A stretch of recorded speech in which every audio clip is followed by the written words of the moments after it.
afternoon, and we're going to use this session as our planning for foundations. But before we get started, I just want to start by stating that our goal or our focus with LEAP will be looking at needs-based multiple instruction.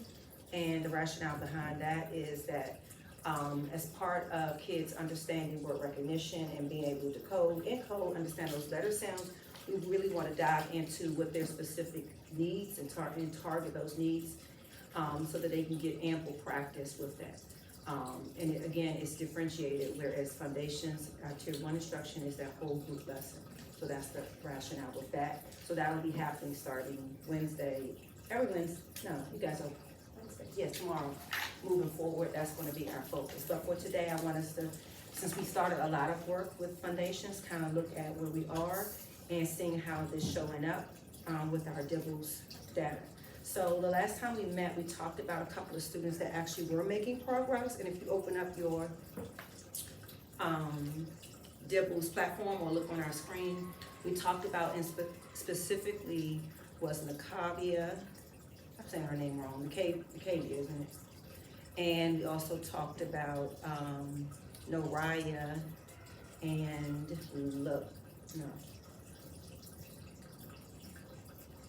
and Lotus, making some progress. And so what we want to now focus our attention on is looking at the rest of our students in that well below to see from our last progress monitoring data, even though I know it was right before the break, but to give us some sense of what you're going to expect for MOI data realistically, and then how we need to move again in terms of our tier 1 instruction and making sure it's aligned to meet those needs of those students. So let's start with Riley, and we're just going to do a quick overview of just noticing, are they meeting the aim line goal or are they not meeting the aim line goal? And so as I'm doing that, I'm just jotting down and I'll share the notes with you of whether they're on track or behind in terms of that goal. So with Riley, is she behind or on track? Behind, so I'll have that listed as behind. Let's go to Nala.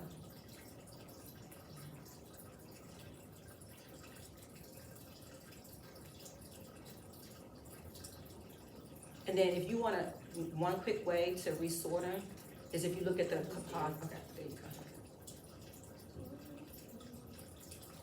go. Behind, okay. So, but there is some, like you said, I agree with you, there is some growth in her PSF as she was closer to MOI before the break. All right, what about September? In terms of NWF? Okay, September, okay, I have September. Willie.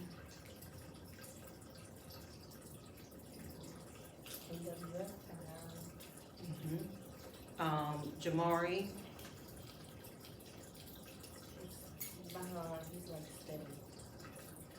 And then we just mentioned about Lotus showing some growth. So we can list them as a outlier. I just asterisk those. Nakavia also, although behind, we're still gonna notate that they have shown some progress towards MOI. Who's next? And where are we gonna list her?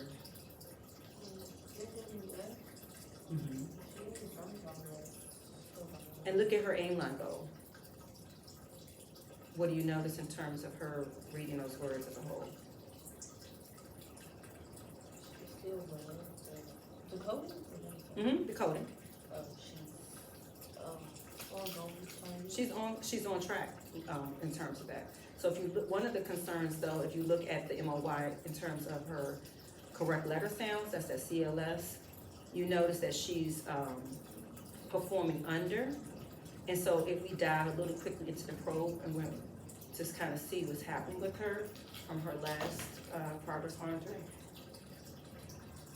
What might be the reason for her her correct letter sounds? What are you noticing in terms of why that score is below the aim line?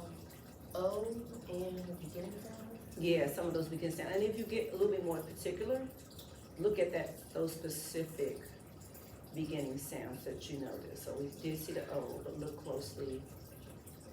Well, she might have been getting her D mixed with her D. Exactly. I would agree, thinking about maybe, and this will show up in small group, which we're gonna hear in LEAP again, about thinking about discrimination for D and B. But in terms of foundations, how would that show up in terms of your instruction with her, with that letter D? Foundation? So in terms of your lesson, your planning for that, how would that, what part of that foundations lessons would that letter sound for D and maybe B and O, like you mentioned, show up? Where would it show up? In the sound review at the beginning? Right, doing those drill sounds, that would be 2 to notate, and that's what we're gonna look at today, so I'm just jotting that down as another, to look at for us. And then you mentioned probably that's discriminate between D and B. All right, and then let's go to Joshua, and so we're just gonna focus again only on those who were well below the benchmark for right now. On meeting the aim line goal for NWF or not? Okay, so I'm listing him over here. The miracle. I'm guessing with that. Okay, so I have her as progressing.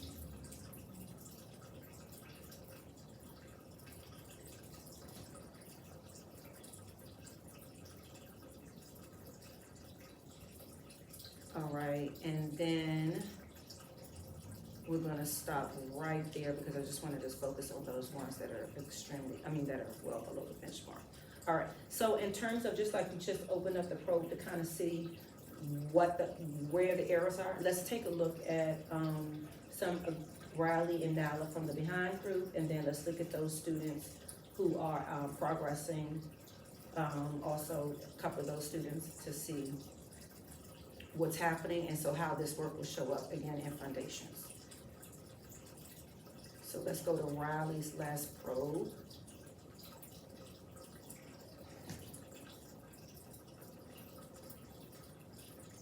And so just again, in terms of what do you notice that she's able to do? Where do you see her in terms of the evolution of actually blending those words, or which technically decoding those words? Okay, so we're listing E, so again, showing up in that drill sounds for foundations.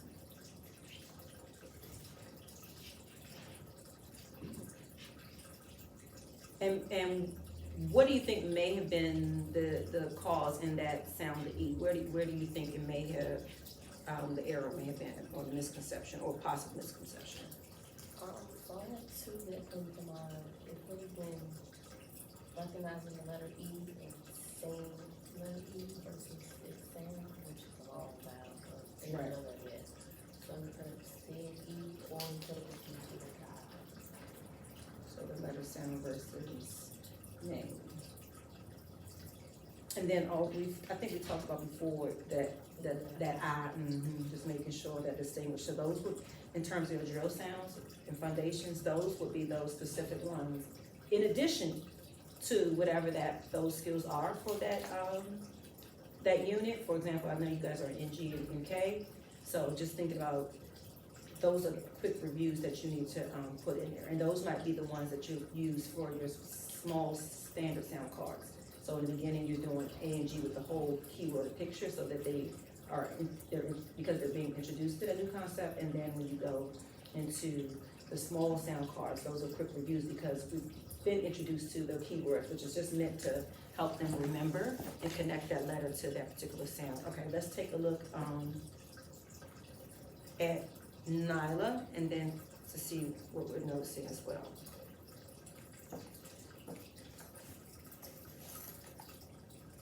Oh, I'm sorry, let's go back to Riley, because we did mention about the letter sounds, but let's talk about in terms of evolution of blending. What are you noticing, or how is the student decoding at this point? He's still saying every letter sound. Every letter sound. And one key we want to think about is once that student is solidly showing you that they have a clear understanding of at least 12 or so letter sounds, we want to start pushing them into blending words. Even if we start with 2 phonemes, and reading those and then moving forward.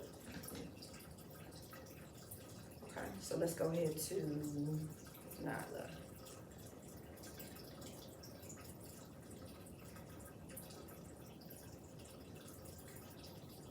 Looking like Riley a little bit with that vowel.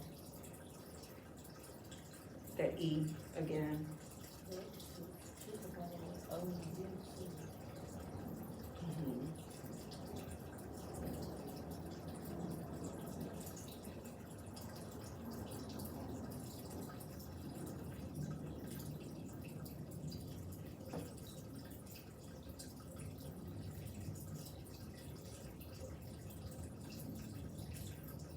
And so again, back to foundations in terms of you heavily or actively monitoring specific students throughout the lesson. What part of that lesson do you think you really need to hone in on with Nyla and also with Riley? Those letter sounds. So right in that drill sound, where are they sitting on the carpet doing in the front row? So I would say continuously put them there, and we really need to pay attention and tracking down what they're saying during those things. So one of the things I talked about, Ms. Lauren, is just, again, a few students within that lesson that day, because I know it can be a lot to try to keep those notes and anecdotal notes, but just literally tracking and saying, once we plan out, these are the letters for that day, and just literally tracking, check, they got it, minus they didn't get it, and then kind of just tracking, okay, what are they saying instead of A? So that keeps you abreast of, okay, for next week's planning or next day's planning as well. All right, let's go to a couple of students that we talked about were on progress and seeing where they are and how we need to support them. And then before we go there, with Nyla, what did you notice in terms of the evolution of Lindy? Where is she?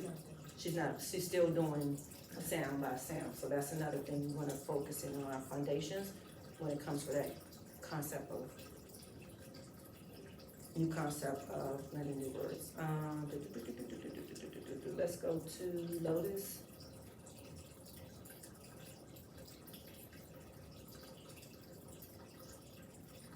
So again, Lotus is showing progress, but still not quite on the aim line, which lets us know that after MOY testing, we really gonna need to do some heavy focusing, again, foundations, as well as that needs-based group. So what do you notice in terms of Lotus and evolution of Linda? She has to say the letter sounds first before she wrote it.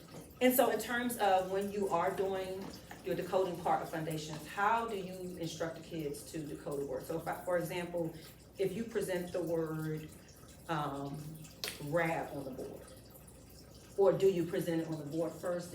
What do you do when it's time to do the portion of, it might be the new concept, is what it's labeled as, but when they're learning to read, when they have to read those words, how do you present it to them? In the book, when we introduce new concept, it's definitely the same. They're putting it together, and then trying to get back to the same sounds. Like on there, with like the word was wink. Mm-hmm. They introduced the oop, and they put the W on it. And it's oop, and it's still separating the sounds instead of the same like that. But I do have some kids that when I put it together, they didn't say wink, they said wink. Mm-hmm. Because you know what they're already automatically doing. They're already doing it in their head. Exactly. So how can we think about the Lotus, and once we look in the copy, we'll see pretty sure similar patterns of evolution of blending. How can we help that Lotus, that Macavia, that the Miracle, make sure they get in the practice of now? We see that they solidly have an understanding of the letter sounds. These are those kids that with those know them. They're showing you they're automatically, well, not automatic, they're accurate, with those letter sounds. So how can we get them to push it and start to blend those without? Tell them to try to just say the whole word, like talk to them about saying it in their head, Mm-hmm. and then only shout out the word. Right. So I'll give you an example, and this is gonna go right in a minute, just when we start to plan a little bit more. Thinking about, so for example, okay guys, morning we're gonna work on decoding these words. Remember we talked about the ing and drill sound says ing, so watch Miss modeling for them. Watch Miss Richardson, and here's the word. Okay.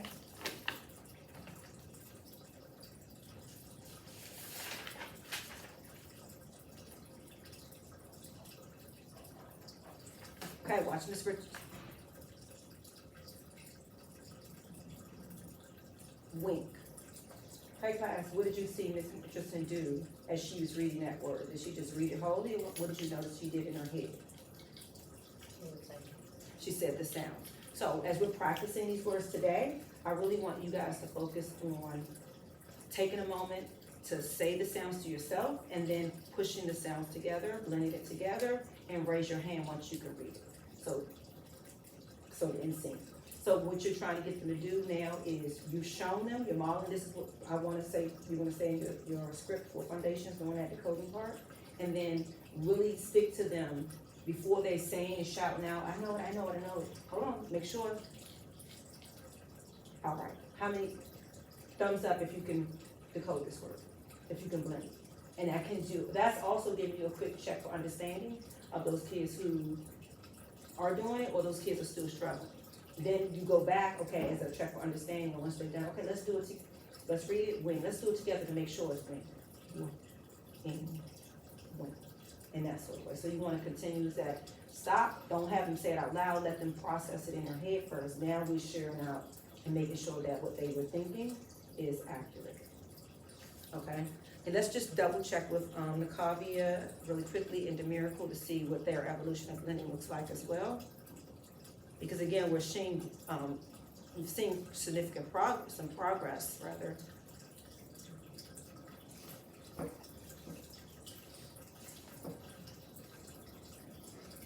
And so in Nakavia in particular, what eras are you seeing with her in?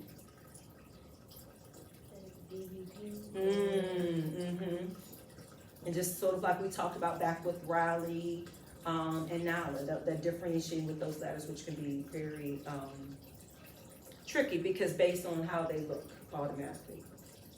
And so again, looking at the Kavi, where is she in? I'm saying her name wrong every time, aren't I? Because that's how I want to say it. The KV, I'm sorry. Where is she in terms of blending? What do you notice that she's doing from? She is blending. And then look down where she gets to land. She starts to have difficulty when she went back to saying the sound. Exactly. So again, thinking about when we about to plan for this foundations lesson of how we can get them to stop before they want to share out, and thinking about, okay, what am I seeing in these letters? What are the sounds? All right, now share out. Blend it together. Okay, let's make sure that makes sense. And land at this particular point. All right, and then we mentioned Demiracle.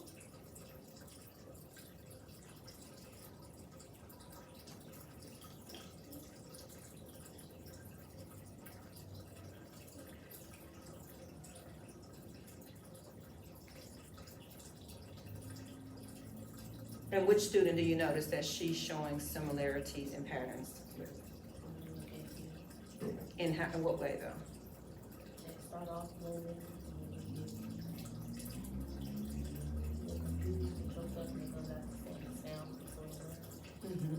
Which, let's be clear, I wanna be clear. It is, we wanna emphasize them, okay, if I'm having a difficulty, then I wanna, let me tap it. But we want them to get out of habit of feeling like they have to tap it, because when you're teaching them, we wanna explain to them, reading is not just saying the sounds, it's making sure we understand the sounds to push them together to read the word. All right, so let's now transition into planning for foundations. With this information that we know that during the coding part, we really need to focus heavy on blending. And then we have some list of letter sounds that we need to specifically put in because we're seeing that across our students who are behind, in addition to our students who have made progress with those D's, B's, and E's. All right, so let's open our foundations to unit 7. And are you on week 2 or week 3?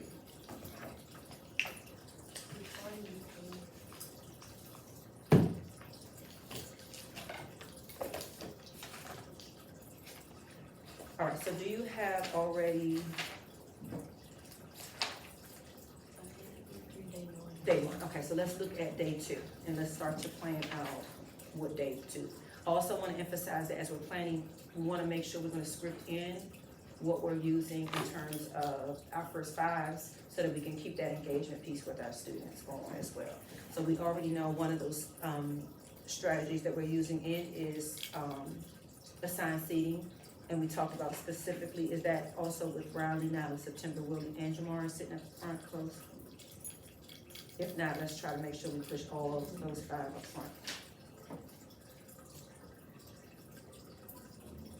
September, you know, we want that diversity. But she's somewhere near the front, not, you don't want her to be behind anyone.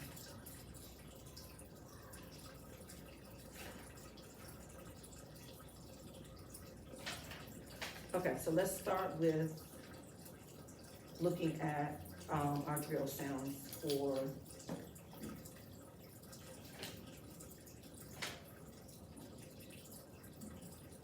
twos, for what is it, day three? Have you already planned out exactly, basically, have you already planned out for this day? I went over it already. So do you have a template of something that you're using already so that you can look?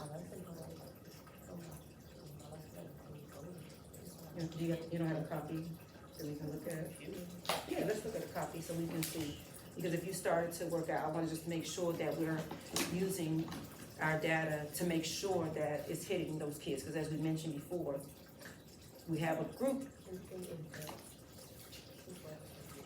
Okay, so let's take a look. So we're on day two, which will be for tomorrow. Okay, so you already, what are you doing for drill sounds? Let's spell that out in further detail. Which letter sounds are you specifically doing? Because I know it's ing and I know it's ink, but based on what you've seen in weeks 2 and weeks 1, where are you hearing that kids are confusing? Or even in their dictation that they've done? So we need to make sure we specifically write unk and ung.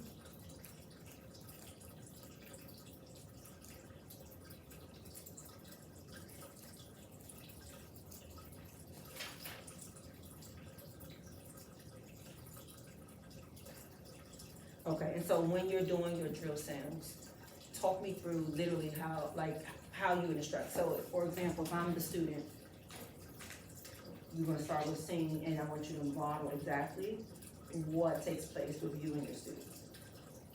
I call them somebody. So model it, like, as we're gonna go into singing, meaning action, you start, give me the directions, what you want, to do, so forth and so on. All right. I'm like, okay, who was going to come help me today and say our sounds for the morning? I'm not calling on anybody who's talking, or jumping up and down saying, ooh, pick me, pick me, pick me.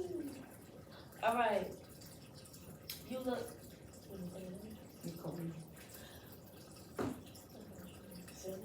me. Ms. Hayes, you can come on up. You look ready to help our friends this morning. So, first, we are going to have Ms. Hayes say. After Ms. Hayes says, you're going to wait. When she is done, you're going to repeat what she said. Should anybody be talking with Ms. Hayes? No. No. All right. Ms. Hayes, go ahead. U-N-K, junk, U-N-G, jump. So I'm gonna pause you and sing. So we talked about that these are two particular ones that you noticed that they have trouble with. Do you think it would be more beneficial that you as the lead and knowing the sounds accurately, or you just randomly picking a student? Well, I don't randomly pick. I pick somebody who knows them. So when I pick a student who knows them, I also stand off to the side and like if she says it, but then the student still repeat it wrong, I go up and be like, no, that wasn't the sound. We said to fix it so that. So I would encourage, since, okay, just looking at data wise, right? I would start with, since we're ultimately reviewing these skills, I would say before going to a student lead, just for day 2, you lead, the drill sounds, to making sure that they're hearing exactly and pronouncing those sounds accurately, so that the others are hearing it and pronouncing it accurately. And then maybe having the student lead do it with the standard sound cards. So you be that, because remember, we want to model what we want to hear. And so we don't want it to be a point where even the student lead, makes that error of such and such and say it wrong. We don't want to confuse, because at this point we recognize that many of them are already confused between the U and G and the U and K. And then we also talked about that D and B. So I would say, let's let you do the lead first and then pick that student lead. And then I know we talked about engagement and turning from behaviors and staying on task. Instead of going through that process of who, and then you have kids get upset because they're not selected, already flat out tell them, okay, I already have my student lead for today and tomorrow, but I am going to be looking to see who's going to have my notes. It's almost like you're telling them in advance, the person has already been selected. So it eliminates that, oh, she didn't call on me, I'm upset, I'm mad at her, I'm not even going to do this lesson now, because now you have to try to work them back into the lesson. So I would say just have that, and even if I know you show your smart board, put the student leader's name up there on your slide and say, hey, this is the lead for today. Or in your morning meeting, this is the lead for today. So there's no confusion, there's no, oh, I thought it was me, there's no, I'm mad, and I'm turning around, I'm gonna be disengaged, because that was a part of what we want to continue to have. So with that being said, let's recap with that in your lesson, and do the drill sounds one more time in terms of how you're going to introduce and roll it out. So you're going to start with the person already has been selected. You're going to display that name already for them, and then go from there. So I'm your student. All right, so today's class, we are going to review some of our sounds that we have been working on. So just for today, I am going to come up and I am going to say the sounds, so I make sure that all of my friends are hearing them correctly and saying them the right way. So after I complete my sound review, then my student helper for the day will come up and do it with our small cards. But my helper for the day is already picked out, so I'm going to need all of my friends to listen and be respectful to today's speaker so that I can pick my speaker for tomorrow. All right, my sounds: U-N-K, junk, U-N-K, junk, O-N-K, honk, O-N-K, honk, U-N-G, lung, U-N-G, lung, O-N-G, song, O-N-G, song, All right, good job, everyone. Now I want to call on my student helper, who was already picked out, Ms. Hayes, to come up and review our sounds with our small sound card. All right, and then in singing. And again, it's not to say that somebody's not gonna still be upset, but you are taking away that barrier for many of them to jump on, oh, who, me, because automatically their brain is thinking, well, why did I get chosen? And it very may be that you just decided on somebody else. So just, again, just making sure also displaying it in addition to stating. And so I'm just jotting that down as part of your lesson that we're gonna try to push in every day: display student lead and state the lead. You jot it down, so you'll have that.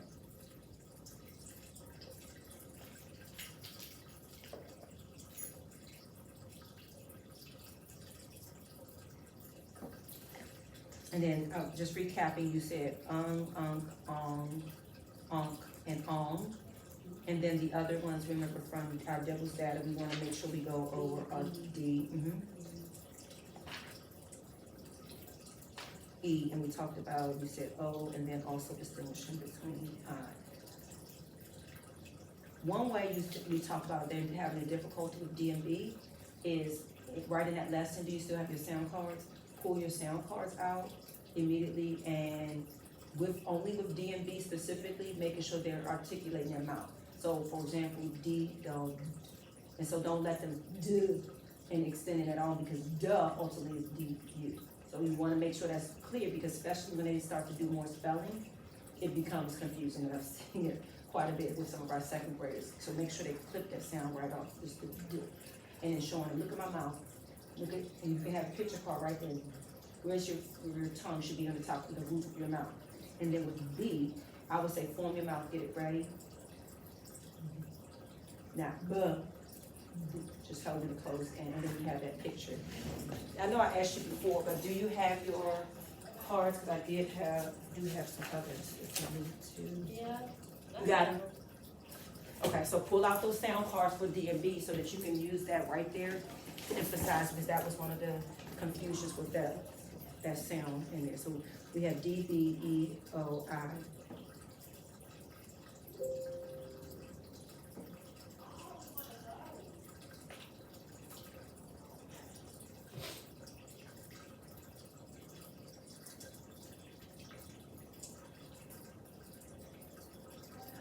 Okay, we have about 3 minutes. So I want to go to now where they are. So tomorrow, what do you guys treat? You're doing trick words, focusing mainly on reading and writing. And then spelling the trick words. Okay, so what are your trick words for tomorrow? Very, to, and also.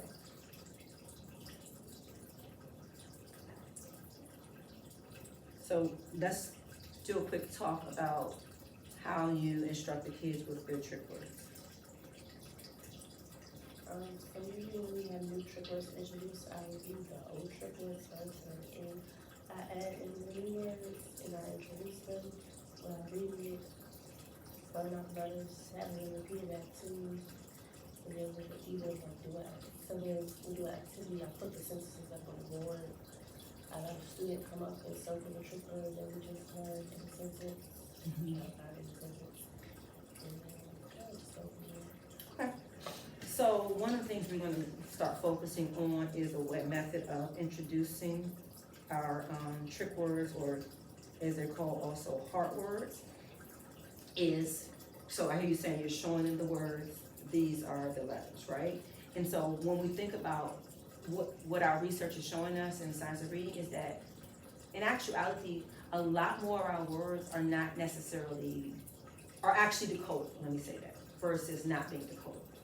So there are more words that you could actually spell by decoding than not. So if you think in terms of, like, let's look at the word very. Which letters in very are decodable that kids can actually sound out and write and get it correct? The, and then the ER, if they know the ER is that sound, right? And so ultimately, what part of the word is tricky then? The Y. So ultimately, when you're teaching it, you want to get them to understand that we know that V says V. So we know that this is the, and then these two letters make the so we have burr. What they need to remember is that Y at the end of most words, followed by that consonant, is giving that long E sound. So it's almost like this is the part that you have to remember versus remembering every part or every letter in that particular word. So just thinking about that, and then also with the word to. What part will they know automatically? The T. And then what do you have to teach them ultimately? Ooh. And also, in actuality, this isn't necessarily tricky because this is a spelling pattern that they just haven't been introduced to be honest with you. So just thinking about remembering, okay, the O is that part that says ooh, and put it together too. So for them, that might be a part they need to remember. And what I'm doing is I'm literally putting that heart sign above the part that they have to remember. So in thinking about it, I'm just gonna go in role play for you so you can see it. And then still you're gonna continue with the sentences of reading. So for example, okay class, good morning, Ms. Richardson. All right, so today we're gonna look at some words that have parts of the letters that may be a little unusual or tricky to spell because they don't all automatically say what you see there. So the word is very, you say it. Very. Very. All right, I'm gonna show you what very looks like. Let's tap it. before I even show it to you. E. What do you hear at the beginning? Okay, and so what should we write for the V? Look at that, very good, that's exactly right. All right, what's the next sound in very? Now, you may not remember this, or you may haven't learned this, but I'm gonna tell you that the that ER is saying All right, what does that ER say again? I'm gonna cover it up, and then I want you to tell me the letters for What are those letters for And what two letters are they? Look here. ER. What are those two letters for All right, I'm gonna cover it again. What is ER? Good. So we have the Now, the last part may be a little bit tricky. You might have to remember this one. This is saying, normally this is a Y. What does the Y normally say? U. That's right. But in the end of the word with that consonant, it's actually going to say E. Isn't that tricky? I know, right, Miss Richardson? That's super tricky. So you guys got to remember that. We'll put a heart. Show me your heart. So that you can remember that, okay? So this word is very. What does it read? Very. We know the V and the ER says And what's that part we have to remember at the end? It says E, but what's the letter we're going to actually write for it this time? Y. So we got to remember that Y. I'm going to show you very, and I want you to tell me what letter I'm missing on it.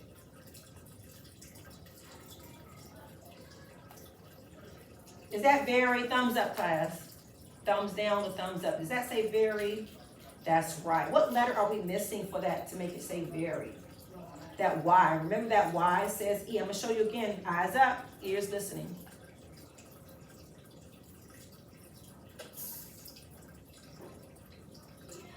All right, look at my word. Is that, oh, your face looks so confused.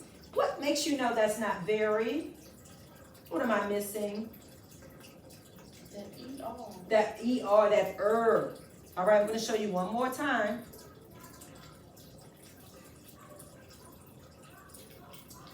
What are the letters that spell very?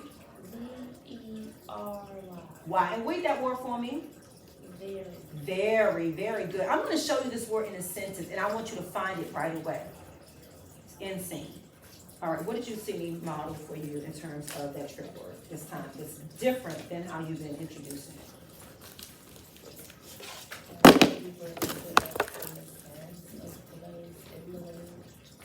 Right, because remember, most words, believe it or not, I don't want to say my percentage because I forgot, but I know it's like 75, maybe 80% of words actually are decodable.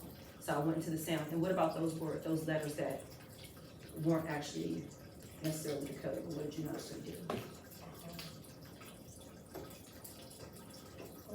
The words that, the letters that weren't decodable, what did you notice that I did then?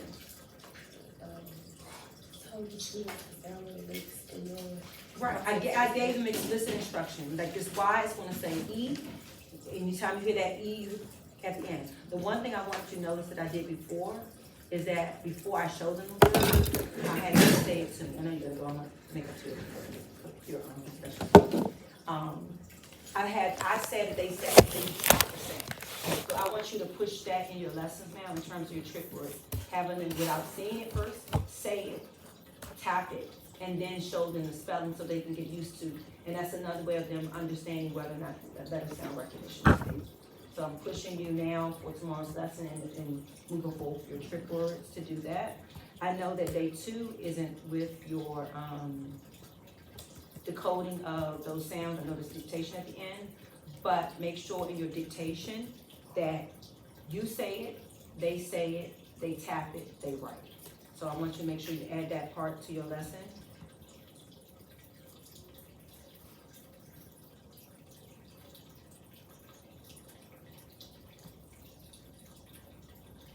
I always say, I say, you tap, you write, is how I frame it.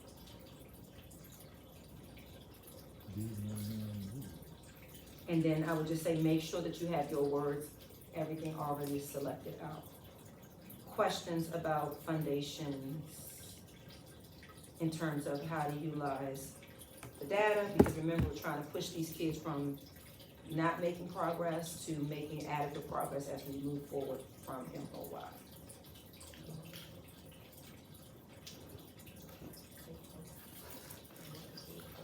Right, so my to-do for you is to send you a quick checklist